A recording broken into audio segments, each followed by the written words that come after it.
Some men spend their lives choosing between power and love. Aristotle Onassis chose power, every single time, and for decades the world rewarded him for it. He commanded the largest private shipping fleet on Earth. He owned a private island. He married the most famous widow in the world. Newspapers called him the Golden Greek, an untouchable force of nature who bent entire governments to his will. And yet, the last years of Aristotle Onassis were not spent aboard his legendary yacht, Christina O, celebrating another conquest. They were spent in hospital rooms, in courtrooms, and in a silence so complete it swallowed the myth entirely. The man who had everything, fleets, empires, Jackie Kennedy's hand, could not prevent the single loss that broke him beyond repair. This is the story of a man who mastered the world and failed at living in it. If this kind of story pulls you in, the kind that feels almost unbelievable until you realize it isn't, then you'll want to stay close to this channel. We are trying to reach 1,000 subscribers before the end of this month, and the people who subscribe early are the ones who end up shaping what this becomes. And one more thing, don't just watch this silently. Tell me where you're watching from. Drop your city or your country in the comments. I read them, and it's the only way I get to see who's really on the other side of the screen. The ashes. To understand what Aristotle Onassis became, you have to understand what he was first, and then what he lost before he turned 20. He was born in Smyrna, in what is now the Turkish city of Izmir, in 1906. His father, Socrates Onassis, was a prosperous tobacco merchant. The family lived comfortably, surrounded by the cosmopolitan rhythms of a port city where Greek, Turkish, Armenian, and Jewish communities had coexisted for centuries. For the young Aristotle, ambition wasn't a survival tool. It was a luxury he hadn't yet needed to reach for. The future felt as stable as the stone buildings lining the waterfront. Then history intervened, violently, without warning. In September 1922, the Great Fire of Smyrna consumed the city in a catastrophe that historians still regard as one of the 20th century's first humanitarian disasters. Tens of thousands of civilians perished. The Onassis family's trading networks, their warehouses, their social standing, all of it incinerated in the same smoke that rose over the Aegean. His father was imprisoned by Turkish authorities. His grandmother and aunt did not survive. Young Aristotle fled with almost nothing. What he carried out of Smyrna was not money. It was a ferocious, unshakable understanding of impermanence, and a fury that would fuel him for the next 50 years. He was a teenage refugee in Athens, then a penniless immigrant in Buenos Aires, Argentina, surviving on odd jobs and sheer audacity. He worked as a telephone operator by night and traded tobacco by day, learning the language of commerce not from professors, but from necessity. The fire in Smyrna had not defeated Aristotle Onassis. It had done something far more dangerous. It had taught him that comfort was an illusion, that security was borrowed time, and that the only protection against the cruelty of the world was to own so much of it that no one could ever take it from you again. He would spend the next 5 decades proving that theory, and the theory would eventually betray him. The audacious rise. By his late 20s, Onassis had already made his first fortune in tobacco. But tobacco was a crowded game, and Aristotle Onassis was never interested in playing the same game as everyone else. He looked at shipping. In the early 1930s, the global shipping industry was in ruins. The Great Depression had hammered commodity prices, trade routes had contracted, and shipping companies were collapsing across Europe. Experienced maritime investors were selling their fleets for whatever they could recover. The rational move, the safe move, was to stay away. Onassis bought. He purchased 6 Canadian freighters for a fraction of their pre-depression value, a transaction so audacious that his contemporaries openly questioned his sanity. These were not small men expressing polite skepticism.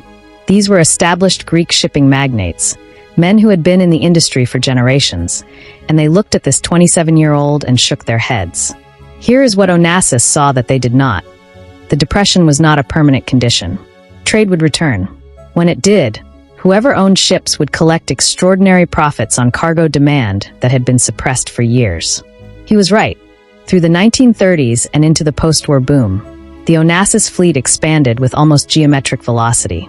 He invested in oil tankers at precisely the moment that the global economy's addiction to petroleum was making tanker routes the single most profitable shipping lanes on Earth. He pioneered the concept of ultra-large crude carriers, ships so vast they rewrote the economics of oil transport. Saudi Arabia granted him a contract to carry their oil exclusively, a deal so significant it rattled the established Anglo-American oil establishment. His competitors were reactive.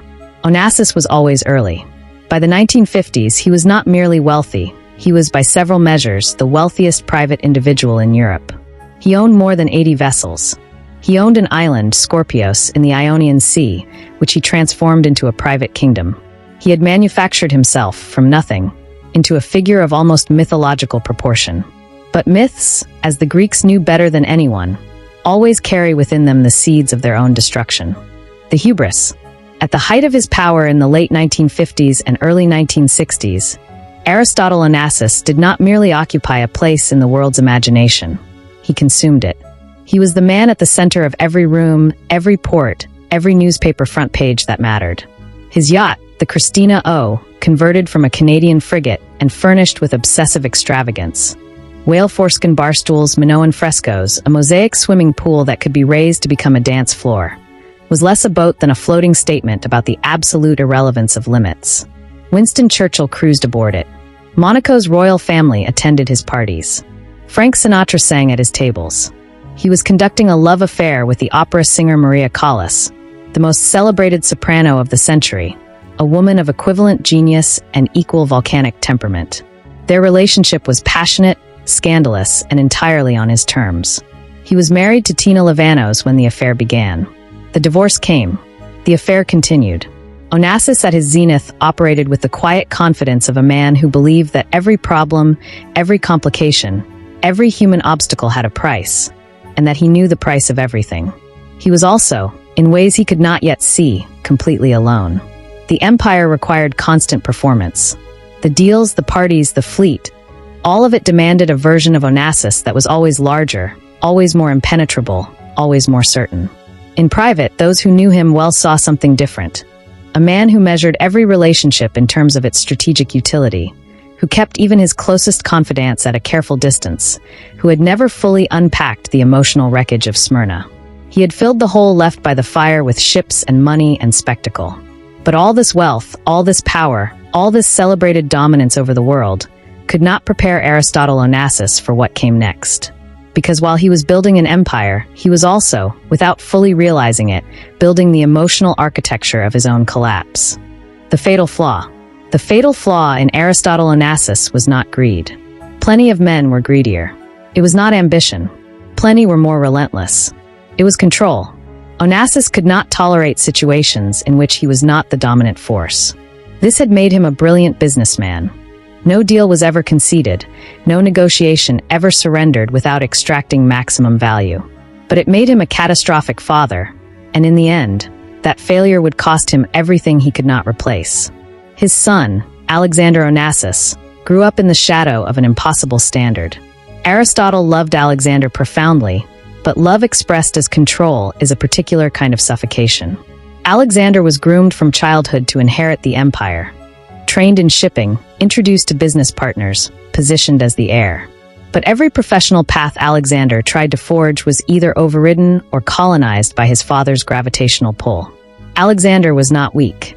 He was, by every account, his father's son in terms of intellect and presence.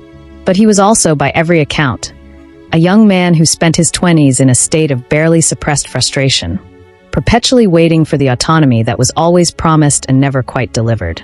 The same pattern appeared in Onassis's relationships with women. Maria Callas, who had sacrificed her marriage, her professional focus, and years of her life to be with him, discovered in 1968 that Aristotle had proposed marriage, not to her, but to Jacqueline Kennedy, the widow of the assassinated American president. The announcement stunned the world. It stunned Callas more than anyone. Whatever private logic drove the decision, Jackie Kennedy's international prestige, the protection of American political goodwill, the sheer theatrical scale of the match, the marriage extinguished something in both Alexander and Maria. They had each occupied a position in Onassis's emotional universe that he had abruptly reclassified. He was, at the summit of his public triumph, engineering his private devastation. He simply couldn't see it yet. The false victory. The wedding of Aristotle Onassis and Jacqueline Kennedy on October 20th, 1968, was the most globally discussed social event of that decade. They married on Skorpios, his private island, surrounded by olive trees and Ionian light. The world's press gathered in boats offshore, cameras aimed at a ceremony they could not enter. On paper, it was the crowning achievement of a life already grotesquely overstocked with achievements. Onassis, the refugee from Smyrna, the penniless boy who had fled the burning city with nothing. He had just married the most photographed woman in the world. The Greek newspapers called it a fairy tale. It was not a fairy tale.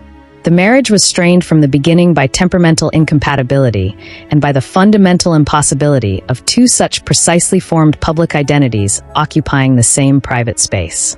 Jacqueline Kennedy had survived one of history's most traumatic experiences. She came to the marriage seeking security and insulation from the public world.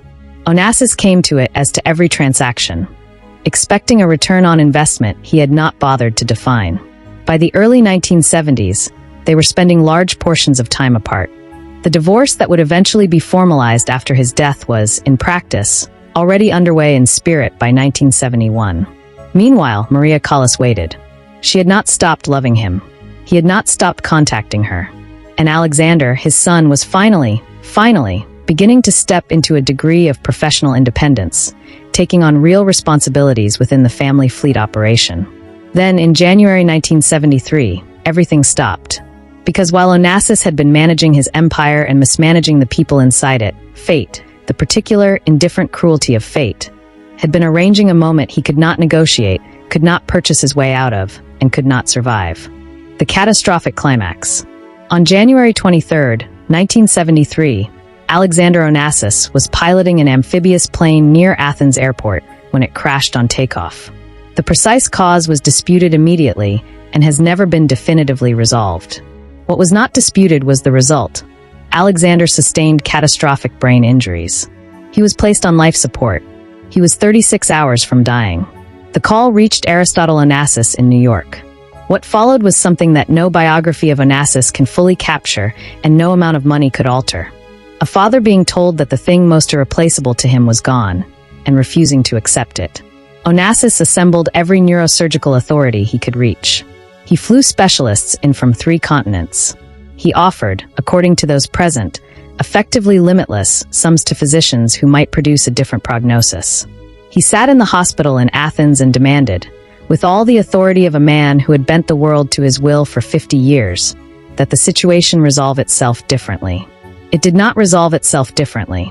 On January 23, 1973, 27 hours after the crash, Alexander Onassis died. The grief that overtook Aristotle was not the grief of a businessman losing an asset. It was something older, more elemental, more devastating. The grief of a man who had constructed his entire interior life around a single future, the future in which his son would carry his name forward, and who now understood with absolute finality that no such future existed. He began to investigate the crash immediately. Not grieve, investigate. He hired private detectives. He pursued the theory of sabotage with the same relentless energy he had once directed at business rivals. His enemies were numerous enough that the theory was not entirely unreasonable. But the investigation produced nothing. The crash, reconstructed by multiple experts, pointed toward mechanical failure, possibly compounded by pilot error. Onassis could not accept this. An accident was too arbitrary, too meaningless, too insulting to the magnitude of what had been lost. Sabotage at least implied that his son's death had mattered enough to orchestrate. Randomness implied that all the power he had accumulated provided no protection at all. That he had built a fortress against every enemy except the universe's fundamental indifference. He never fully recovered. He could not return to the man he had been before that January morning. The oil tankers still sailed. The fleet still operated. The money still accumulated. But the man was already finished. The hollow legacy. Aristotle Onassis died on March 15, 1975, in a hospital in Neuilly-sur-Seine, France, from bronchopneumonia, his body exhausted by the myasthenia gravis that had been steadily stripping his strength since the year of Alexander's death. He was 69. He had outlived his son by just over 2 years. 2 years that every person who knew him well described as a long, slow extinction. Maria Callas died 2.5 years after him, in September 1977. The official cause was cardiac arrest. Those who knew her best offered a different diagnosis. What Aristotle Onassis left behind was staggering in its material dimension. 83 ships, The island of Scorpios. The Christina O, controlling stakes in airline and banking interests. Enough wealth that the legal battles over his estate would continue for years. But here is the accounting that matters. He left no son. The one person for whom the empire had any meaning. The one person who represented the only truly non-transactional relationship of his life had preceded him into the ground. He left no enduring love. Maria Callas, who had given him the deepest devotion of her life, died alone in a Paris apartment. He left an empire built on the memory of a boy who fled a burning city with nothing, who swore that ownership could defeat grief, who spent 50 years proving he was right, and one terrible January morning discovering he was wrong. Some men build empires. Others lose everything that makes them worth having.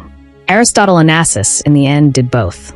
Aristotle Onassis once said that the secret to success was knowing something nobody else knew. He spent a lifetime finding those secrets, the hidden shipping contracts, the undervalued tankers, the geopolitical angles that others missed. He turned secret knowledge into sovereign power. But the one thing he never learned, the one insight that eluded the greatest dealmaker of the 20th century, was this: that a life measured only in acquisitions is a life that has quietly been going bankrupt the entire time. The ledger just takes longer to balance. If that story moved you, if you've ever wondered whether the people at the very top of the world are actually winning, there are more stories like this one waiting for you on this channel. Stories of power, of hubris, of the moments when history's most formidable figures discovered the one thing they couldn't control. Hit subscribe. Turn on the notification bell so you don't miss the next one. Because the next story we're telling, it makes the fall of Onassis look like a dress rehearsal.